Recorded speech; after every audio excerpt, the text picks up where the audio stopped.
우리는 예배하기 위해서 모였습니다. 그러나 우리는 다른 거 하다가 모인 사람들이 아닙니다. 각자가 자기 삶의 자리에서 하나님을 예배하다가 여기 공공의 예배를 위하여서 모인 것입니다. 왜 하나님께서는 우리 각자에게 다른 은사를 주셨을까요? 그것은 서로 협력하여서 일하라고 그렇게 하셨습니다. 내가 잘하는 것으로 나 혼자 잘 먹고 잘 사는 것, 자랑질하는 것, 그런 것들을 위해서 주신 것이 아닙니다. 그러면은 그냥 그것은 자기 잘난 맛에 사는 잘난 재능일 뿐입니다. 재능이 은사가 되려면 나를 넘어서야 합니다. 이웃의 행복을 위하고 하나님의 영광을 위해서 사용할 때, 그때에 은사라는 것은 재능과 달라서 끊임없이 하나님의 부어주심을 경험하는 결과로 나타나게 되는 것입니다. 그래서 절대로 포기하지도 피곤하지도 않게 되는 것이 이 은사 받은 사람들이 하나님의 의에서 쓰임 받을 때 나타나는 현상입니다. 바울은 여기에서 그리스도인들에게 주신 여러 가지 은사에 대해서 설명을 하는데 그 첫 번째로 말하는 것이 예언의 은사입니다. 여러분, 예언하면은 생각나는 게 뭐죠? 미래, 예측, 점 보는 것, 점점 이상해지죠. 이것을 우리가 인간사에 생겨나는 기륭화복으로 이해한다면 무당이 되어져 버립니다. 점집을 다니게 되는 거죠. 도사를 찾게 되고요. 한국 교회가 좀 이상해져서 예배 마치고 따로 만나서 이런 데 가는 사람들조차 있다고 해요. 교인들끼리 손잡고 이상한 권사님에게 이끌려서 신앙생활을 하면서요, 또는 한다고 하면서요, 정말 무슨 일인지 모르겠어요. 자, 여기에서 말하는 예언이 무엇일까? 이것부터 제대로 알잖아요. 그러면 고쳐집니다. 예언이라는 것은 하나님의 메시지를 받아서 전달하는 능력입니다. 이해가 되셨습니까? 대표적인 게 뭐죠? 설교입니다. 이 성경이라는 것은 예언의 책입니다. 구약은 예수 그리스도가 오실 것을 예언했고, 신약은 약속하신 그대로 예언의 성취로 오신 예수 그리스도가 이루신 구원의 길과 영생의 약속에 대해서 말하고 있는 것입니다. 그렇게 보면은 이 성경이 바로 예언의 책인 것이고, 예언의 집대성인 것이고, 예언의 완성인 것입니다. 그래서 이 성경의 말씀을 전하는 것, 그것이 바로 예언인 것입니다.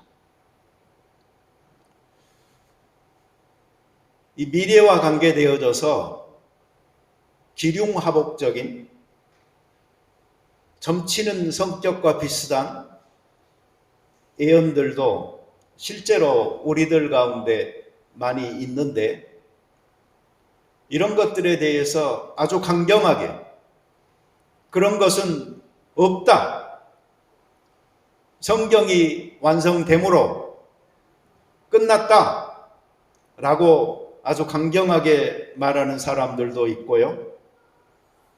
아니다, 오늘날도 있다 라고 또 역시 강경하게 말하는 은사주의적 입장에 서 있는 사람도 있습니다. 저는 가운데입니다. 그러나 예언은 있을 수도 있다라고 아주 부드럽게 수용적 입장을 갖지만 보수적 입장으로 많이 기울어져 있는 입장입니다. 숫자로 이야기하자면 한 25%는 열어놓고 75%는 닫은 그런 입장입니다. 왜냐하면 특별 계시인 성경이 완성되어져서 우리에게 주어졌다라는 이 점에 저는 전적으로 동의하기 때문입니다. 그리고 실제적으로는 이 예언의 폐해가 너무도 크기 때문입니다. 이 사람 저 사람이 하나님의 계시를 받았다라고 이 말하고 저 말하고 예언이라고 말한다면 얼마나 혼란스럽겠어요. 질서의 하나님이신데 요한 1서 4장 1절에서는 사랑하는 자들아 영을 다 믿지 말고 오직 영들이 하나님께 속하였나 분별하라. 많은 거짓 선지자가 세상에 나왔습니다. 이렇게 이야기하고 있습니다. 자, 예언을 다시 한번 정의해 봅시다. 예언은 설교로 대체되어졌습니다. 네, 이렇게 생각을 하신다면요, 앞으로 그런 혼란은 없으리라고 봅니다. 고린도전서 14장 3절에 이 예언의 세 가지 기능이 무엇인지를 알려주는 말씀이 있습니다.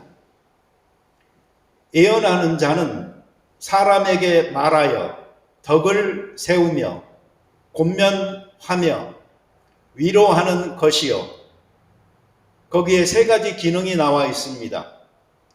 건덕, 권면, 안위. 이것은 설교도 그렇고 우리가 말하는 것도 그렇고 언어를 사용하여서 사람과 사람 사이에 이루어지는 모든 일에는 이 세 가지가 있어야 된다.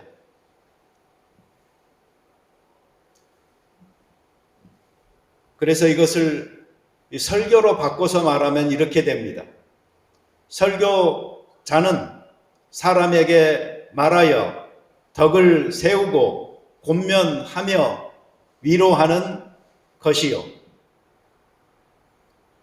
다른 사람들이 자라나도록 돕는 것, 옳은 선택을 하여 바로 살도록 하는 것, 용기를 줘서 소망을 갖도록 하는 일, 이것이 바로 설교자가 해야 하는 일이고 이렇게 설교해야 맞는 것입니다. 반대로 하면은 설교자의 자격이 없는 것입니다. 이런 점에서 저는 많이 부족합니다. 그만뒀어도 옛날에 그만뒀어야 될 사람인데 아직까지 하고 있습니다. 하나님께는 죄송스럽고 여러분들에게는 감사할 따름입니다. 이 세 가지 기능이 전부 다 말과 관계되어져 있는데 이 각각은 또한 설교, 교훈, 대화 이렇게 서로가 매치될 만한 특성들을 가지고 있습니다. 그래서 하나씩 매치시켜 가면서 좀 말씀을 드리고자 합니다. 첫째로 예언은 설교입니다. 이것은 주로 건덕과 관계되어진 것입니다.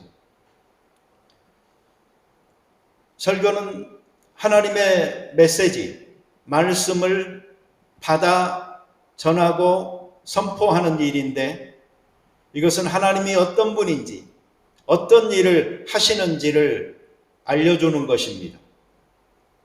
그래서 설교자는 말을 잘 해야 될 것 같지요? 아닙니다. 설교자는 말을 못하는 사람이어야 합니다.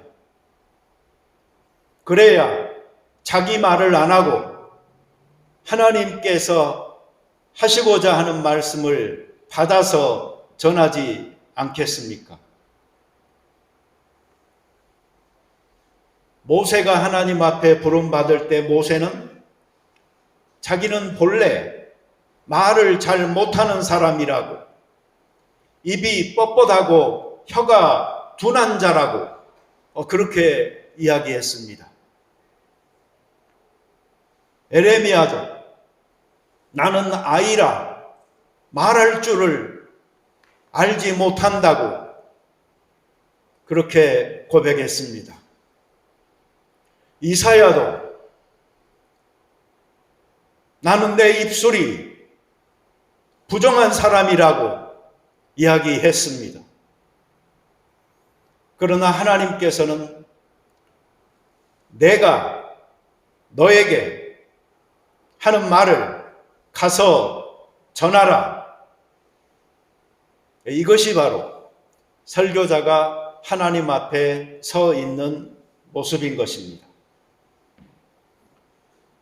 그래서 설교에는 예언적인 요소가 있습니다.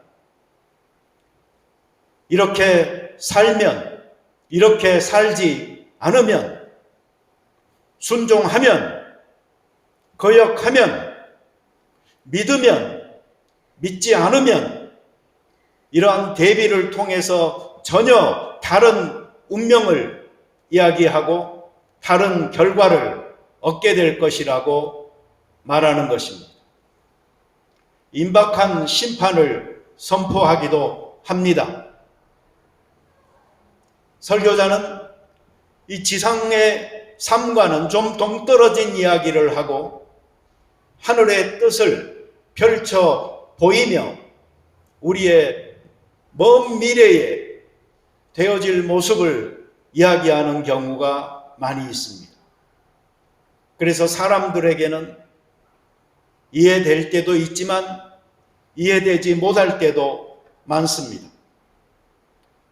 좋아할 것도 있지만 좋아하지 못할 것도 있습니다. 그러니까 여러분, 설교자가 이상한 말을 하는 듯 보여도 이해하셔야 합니다. 왜 그런가 하니 설교자는 정상적인 사람이 아니기 때문입니다. 때를 얻든지 못 얻든지 듣든지 말든지 좋아하든지 싫어하든지 할 말은 해야 하는 게 설교자이니까요. 거기에다가 설교에는 선포적인 성격, 막무가내의 성격이 있는 것입니다. 저에게도 이런 면이 좀 있죠. 자세히 설명하지도 않고 그냥 일방적으로 진도 나갑니다. 설교자는 자주 하나님의 마음에 기초한 회개와 심판을 설교합니다. 만약 설교자에게서 선지자의 목소리가 없다면 그 사람은 설교자가 아니고 그냥 성경 교사일 뿐입니다.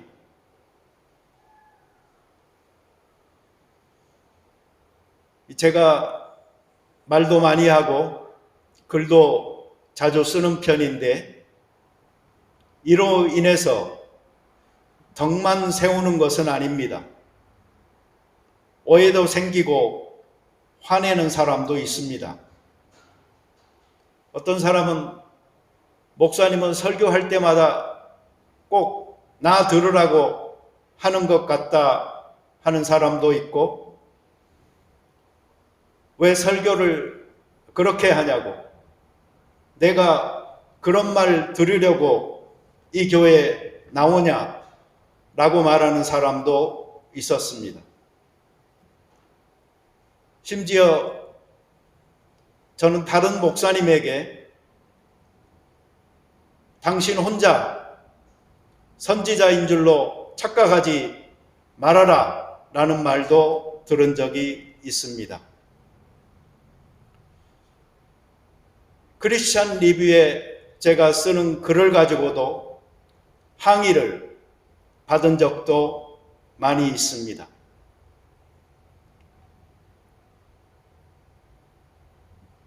설교자는 하나님의 말씀을 이 시대의 말씀으로 전달해 줘야 될 책임이 있기에 감수하는 바입니다. 하지만 설교자는 자기 믿음의 분량대로 말해야 합니다. 믿음의 분수대로 예언해야 합니다.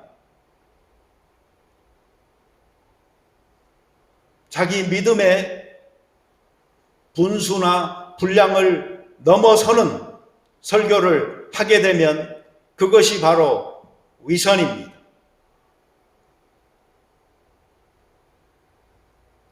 자기 믿음과 관계없이 별개로 이야기해서도 안 됩니다. 그러면 그것은 직업이요 생업일 뿐입니다.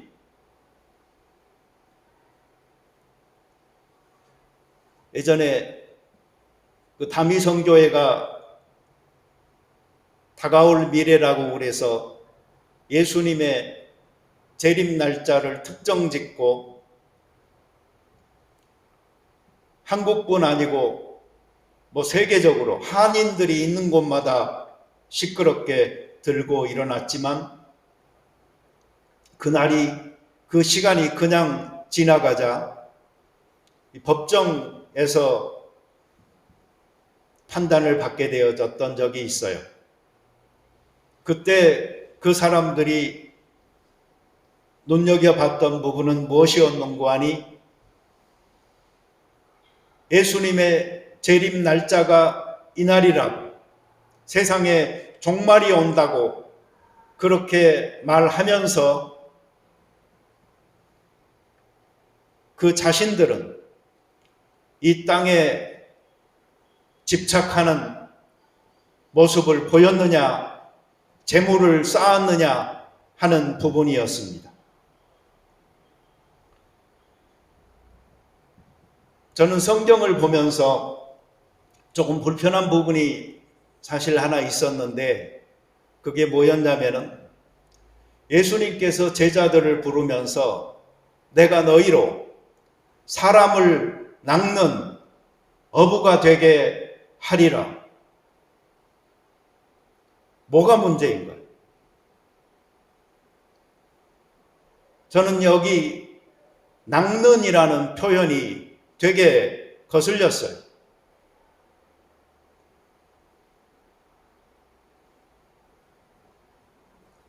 우리 낚이지 않으려고 노력하잖아요.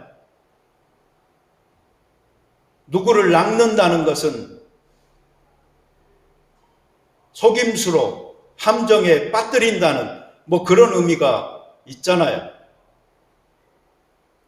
그런데 성경 언어를 찾아보잖아요.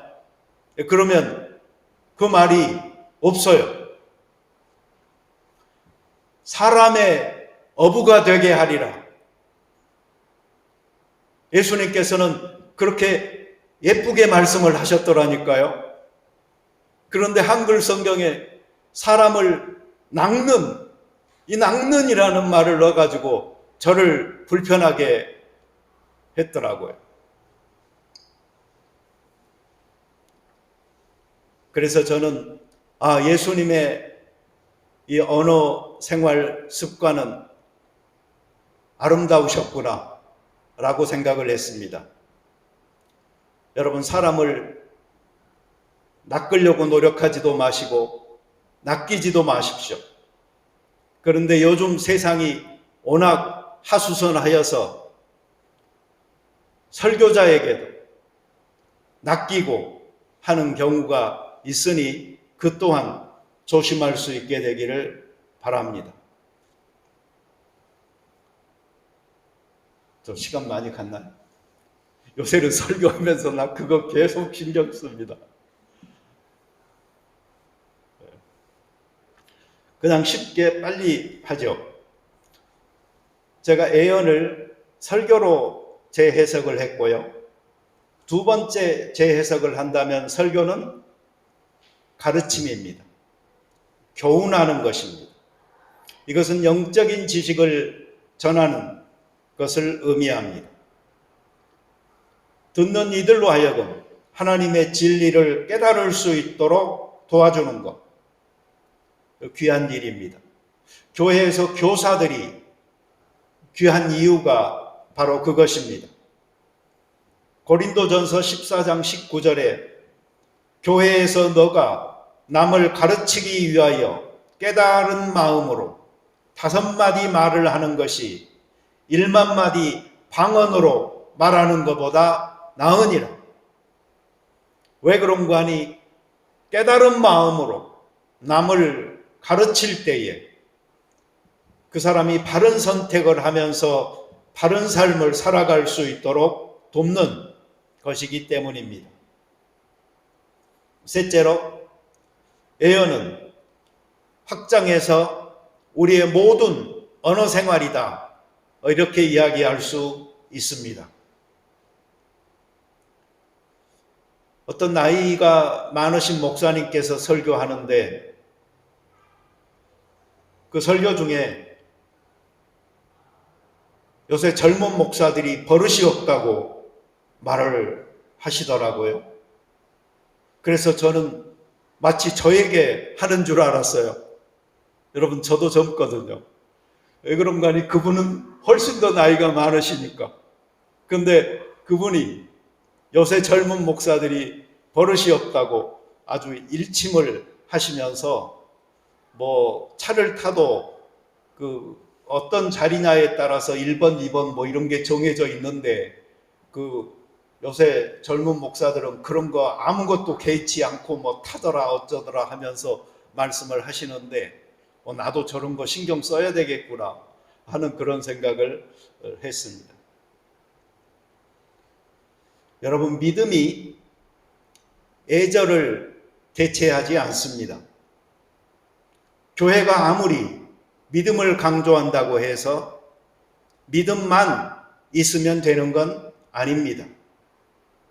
믿음만 있어도 되는 것은 구원뿐입니다.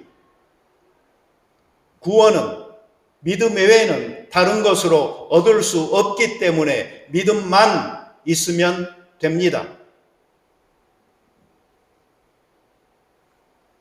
그러나 믿음이 사회적인 상식과 의무를 대체하지 않습니다. 고린도후서 8장 7절에 보면은 너희는 믿음과 말과 지식과 모든 간절함과 우리를 사랑하는 이 모든 일에 풍성한 것 같이 이 은혜에도 풍성하게 할지니라. 이게 말이 몇 번 꼬여서 뒷부분은 잘 모르겠죠. 근데 이것은 연보를 말합니다.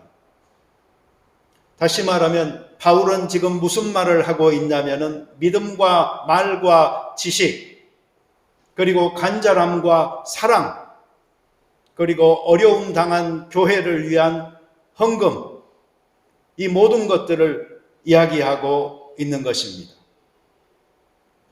믿음이 있다, 특히 세다, 강하다, 은사가 특별하다, 이렇게 말을 듣는 사람들이 왜 가끔 훨씬 더 무식하고 덕이 안 되는 경우가 있을까요? 그것은 믿음이라는 한 가지의 가치를 높이면서 예절이나 상식이나 배려나 존중이나 같이 더불어 사는 이 사회적 훈련들이 부족한데 그것을 감추고 가리는 수단으로 믿음을 사용하고 있는 것은 아닌가 하는 것도 우리는 물어봐야 합니다.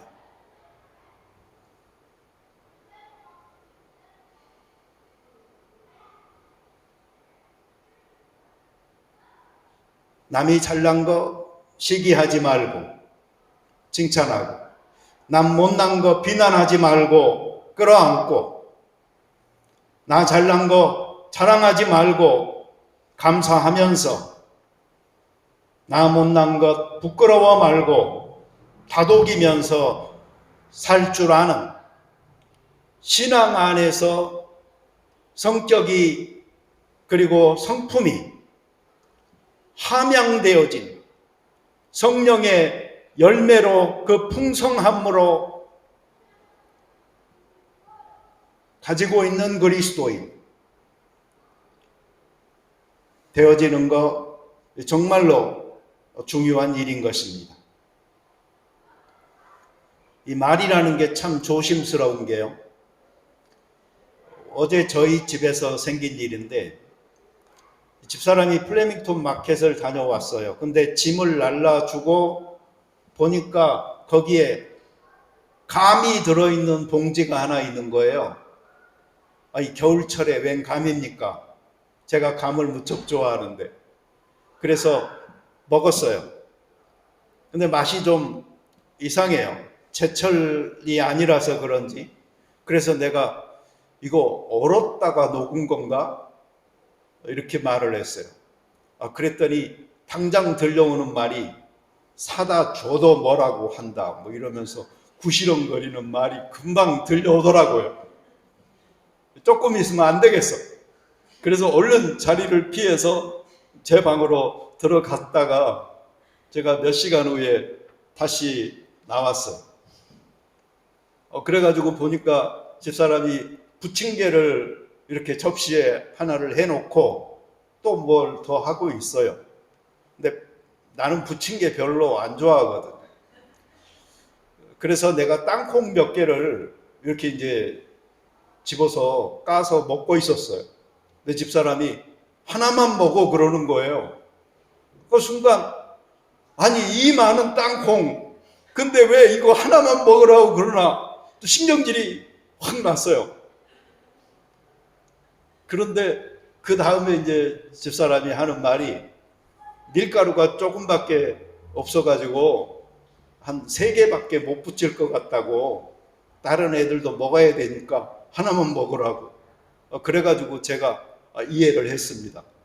근데 그 순간에 내가 만약에 딱 하나만 먹어 그 말을 듣고 못 참고 내가 화를 냈다고 하잖아요. 그러면 그 전에 것까지 합쳐져 가지고 아마 야단 났을 것 같은 그런 생각이 제가 있어요. 말은요 끝까지 들어봐야 됩니다.